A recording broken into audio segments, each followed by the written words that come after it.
here we are. It's already dark, but we got an install we need to do. Bam. So Z Automotive, and it is in,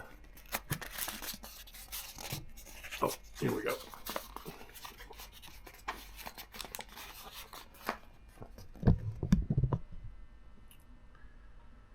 SRV Controller.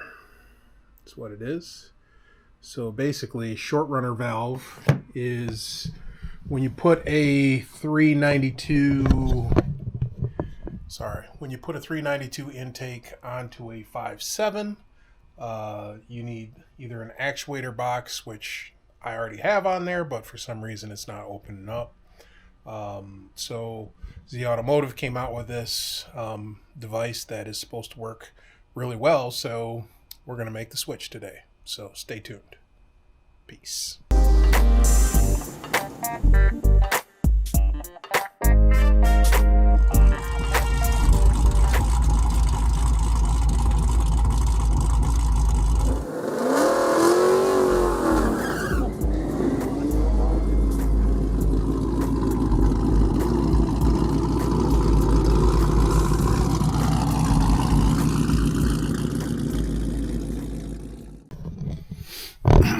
All right, so pieces and parts. So just open this up, and what we have here is very few items, to be honest with you.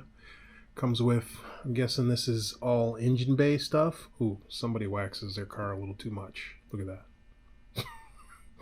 Can't even sit on a flat surface. I'm guessing this connects inside the vehicle. And obviously this goes to the fuse box. This is a fuse tap. And then this little piece, I'm guessing this also sits inside the vehicle, and that probably connects to that. So we're going to get this thing installed, and one of the better items in here is boom boom sticker. You know what that means? To the sticker wall.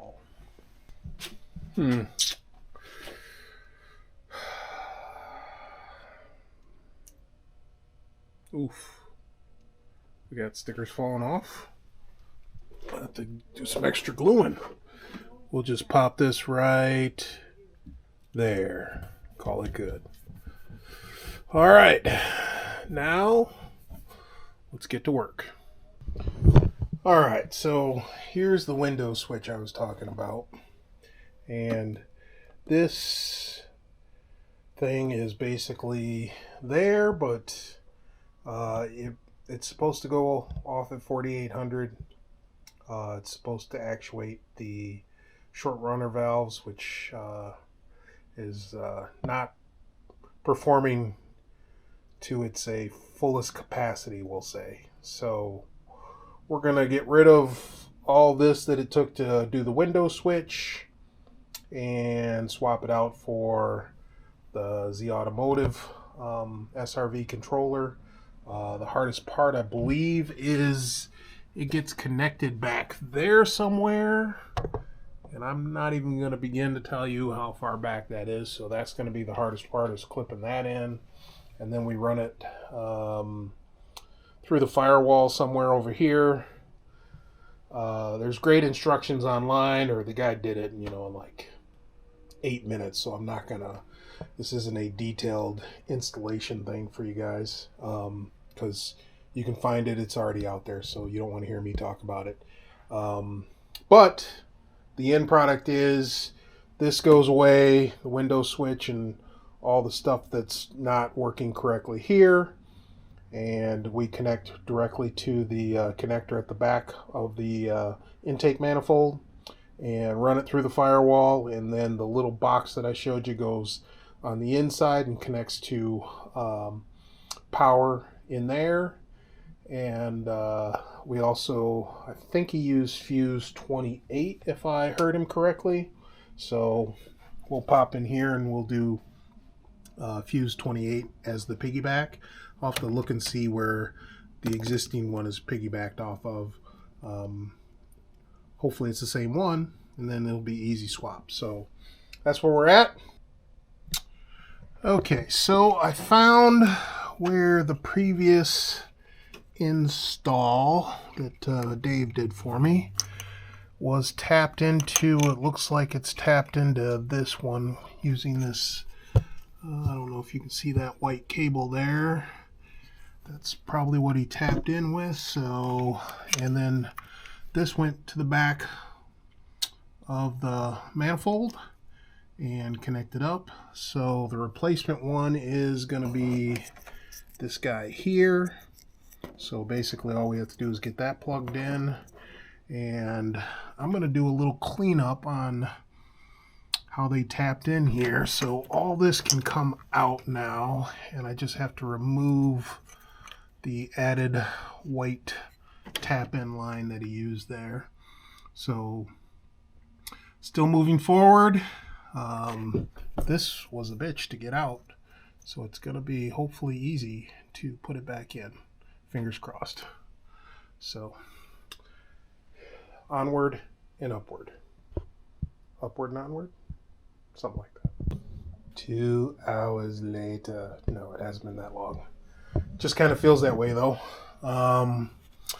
What I did was I went ahead and unhooked the battery because got a little shockage messing around with these wires. So, you know, that might have taken a year of my life away. Who knows? I don't know. Man, look at all this that was hooked up just for this window switch. Like all this. So finally got it loose. This is actually for the Knight Rider light.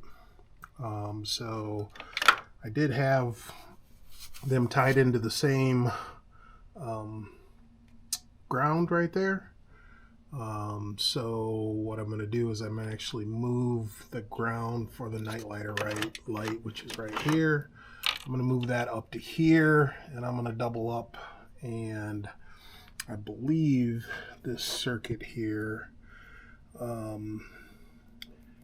needs a ground as well. So I'll tie that in to the ground there, and then where Dave tied into that white, or the white wire that used to be tied into that fuel injector right there, I'll go ahead and get that taped up and cleaned up. There's not much else I can do with that. He didn't actually cut the wire, he just stripped it back and connected a wire to it. So not a big deal. We'll just cover that up and get it taped nice. So it has been a hot minute here, but all that to get rid of all this ugly stuff that needs to go. So I'll do a better cleanup job on this, or I'll get something ordered for a new fuse box lid. You know, something, maybe throw some red on there or something. So that's where we're at. We're still moving forward. We have not started the install as of yet. So all right, because of my late start, we're probably going to call it a night and finish tomorrow. Only because, well, I mean, I got pretty much everything cleaned up here. So if you look, that's the ground there. I tied it into the ground for the Knight Rider light. So those are tied together and then grounded right there. And then I covered the fuel injector there where the white wire used to be attached. I did connect up the sensor in the back, so it's all clicked in, and this is the one that has to go through the firewall. Obviously this is the other one that's run and zip tied off a couple of spots. So looks pretty clean, not so bad. Ready to go, and I found the spot where I'm going to go in. You can't see it, but it's down there somewhere. So I took that off. That's where the PCM is, right there. So that's where we're going to leave it for tonight, and I will finish up tomorrow. So mañana, hit the like, subscribe, and I'll see you in 1, 2, 3. Well, it's the next day, and I'm only one Band-Aid in. So let me show you what we got.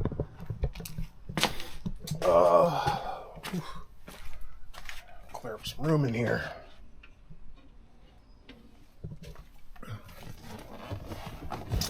We got all this out of the way, and I noticed a spider web. Maybe you can't see it on here, but it's there. So got some cleanup to do. So I'm gonna find the best way to go in, and we're gonna pull the I think it's a 6-pin. We're gonna pull that through, or maybe it's a 3-pin, I forget, but either way, that's where we're at. Onward, upward. But these are all the screws and everything down here, and pieces are all over the place over there. There's one there, something over there. It's all over the place. Don't make any assumptions that this is an easy job by any means.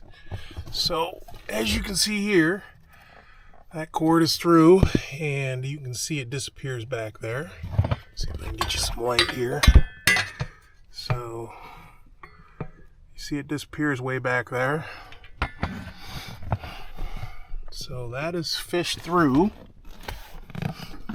and on the outside, here's the end of it. So as you can see, I got it taped there. Now the next is to just pull it in nice and slowly, but I think I'm actually going to push because I got a little more leverage here. Boy,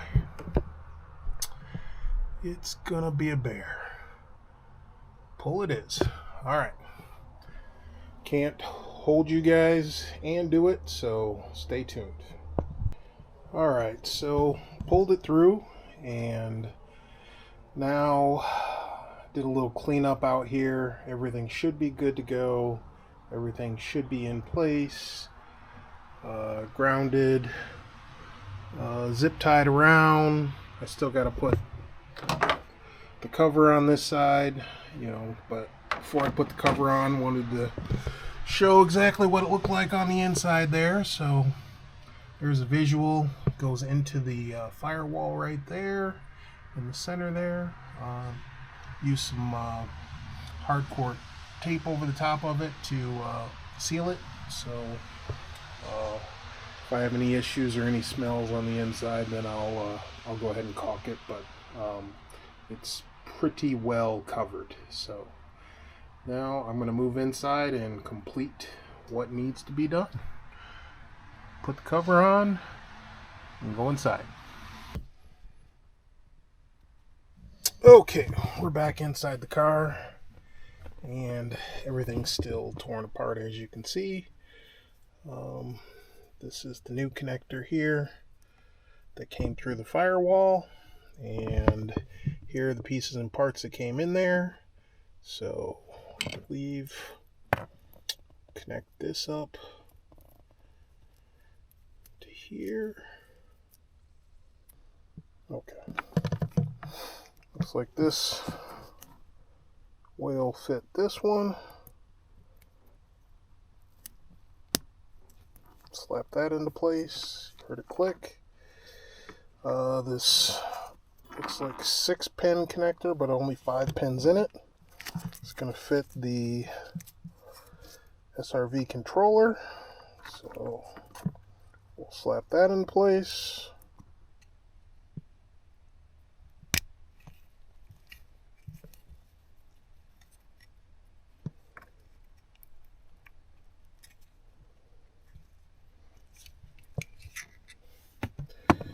Last piece is to connect this guy into that green and white guy right there, and then we're going to test and make sure it works. So stay tuned. I'll clip that in. It's going to take 2 hands. Alright, there you have it. Now we need to switch over to the driver's side and test this thing out before we put all these things back together. Alright, so I had to, let's see, this is the right arrow and then the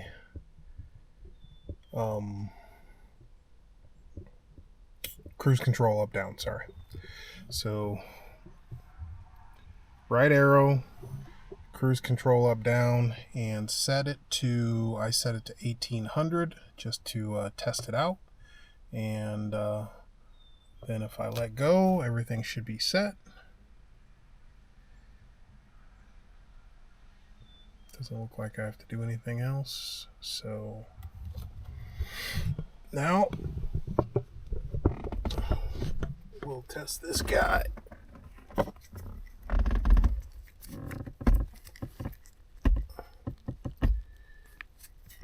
Be nice if I turned it the right way. Okay, so there's your light. Why does it go blink green and I don't know. Alright, so starting up.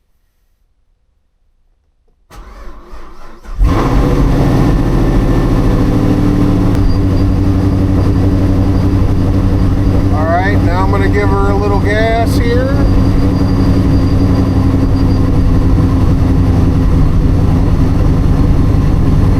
Wait for it to chill out a little bit.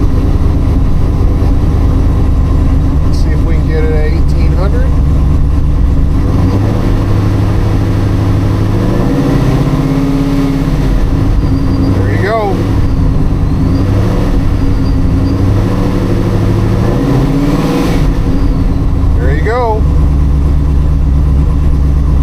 Hit 1800, she goes green.